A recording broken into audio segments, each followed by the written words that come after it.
Eto na muli ang gabay, patnubay palalaan, prediksyon ngayong araw ng Tuesday, November 21, 2023.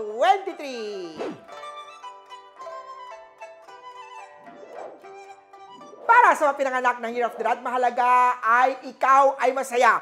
Huwag mo nang isipin ang iba at gawin lamang ang makakabuti sa'yo. Usapang love life naman tayo pagtuunan ng pansin ang karelasyon dahil maganda siyang kapartner at maanasahan siya sa lahat ng bagay. Sa career naman may magandang nag-aantay sa'yo. Gold at 20 ang swerte kay Year of the Rat.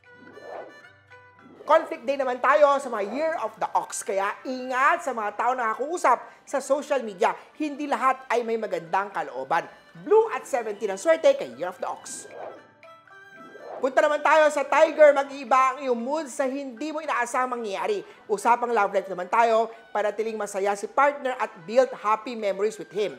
Sa health naman tayo, ingatan ang puso, 2 at aqua ang swerte kay Year of the Tiger. Sa mga pinanganak naman tayo ng Year of the Rabbit, nasa iyo ang bad luck star, maging mapanuri at huwag basta magbigay ng pera, impormasyon o gamit. Masaya at matatag naman ang relasyon niyong kasintahan. Lalong tumitibay ang inyong samahan dahil sa magandang bonding. Silver at 5 ang swerte kay Year of the Rabbit. May hurtful word star na dapat iwasan ng dragon. Iwas-iwas po tayo sa pakikipag-away, kaya pag-usapan muna ni partner ang problemang naranasan, huwag nang itong patagalin. Sa aspetong kalusugan, kumain ng healthy na gulay, prutas at mag-exercise tayo tuwing umaga. Maroon at 15 ang swerte kay Dragon. Sa Year of the Snake naman tayo, hindi habang buhay manghihiram ka kung ikaw ay didiskarte at masipag. Grateful ka rin sa mga dumarating sa maraming pagsubok, mas lalong tumitibay ang loob. Magtiwala rin kay Sweetheart. Brown at 19 ang swerte kay Year of the Snake. Year of the Horse tayo, love life star ang maganda ngayong araw. Makikilala mo na ang soulmate. Sa kalusugan naman, mas pag-ingatan ang liver dahil maaaring magkaroon ng unhealthy star dyan.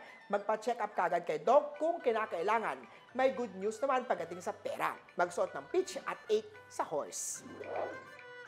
Ikaw ang pinakamaswerte sa mga Year of the Goat. Pagdating sa negosyo, ikaw ay magiging hands-on, sipag, tiyaga at determinasyon. Hindi madaling mag-open ng negosyo, kaya mainam na alam mo ang mangyayari, lalo na po para ma-enhance ang good feng shui dyan, ipa-feng shui kay Master Hans. Red at 12 ang swerte kay Year of the Goat. Sa mga pinanganak ng Monkey tayo, magpasalamat sa buong family sa lahat ng blessing dumarating. May happy family star. Magkakaroon kayo ng bagong miyembro sa pamilya na siyang magbibigay saya at inspirasyon sa lahat. Sa love life naman tayo, kung hindi mo pa siya nakikita, don't worry. Siya ang nakatadhana sa iyo. Maniwala na pagtatagpuin kayo ng kapalaran. Pink at 4 ang swerte kay Year of the Monkey. Eto naman si Year of the Rooster. Samantalahin na at unahin muna ang negosyo bago pa mawala ang pagkakataon to. Iwasan muna makipag-close deal ng mabilisan. Magtanong muna kay Feng Shui Master Hans Kua kung ano ang dapat gawin kung ikaw ay may boss o may gustong makipag-business, partner man yan o negosyo upang hindi magkaroon ng problema. Wear something white at number 6 ang swerte kay Year of the Rooster. Dako naman tayo sa mga Year of the Dog. May good news star, makinig sa payo dahil ito ang magiging guide sa lahat ng bagay. Huwag mo rin kalimutan ang mga taong tumulong sa iyo. Magsuot ng Black Onyx para maiwasan ang bad energy misfortune star. Yellow at 13 ang swerte kay Year of the Dog. At sa pinahuli natin, Year of the Piggy, mag-ingat sa theft star. Always double check ang mga pinto at gate bago umalis ng bahay. Sa pag-ibig, pakinggan ang payo ni Sweetheart o ng love life mo. Huwag matigas ang ulo at iwasan ang pag-aaway.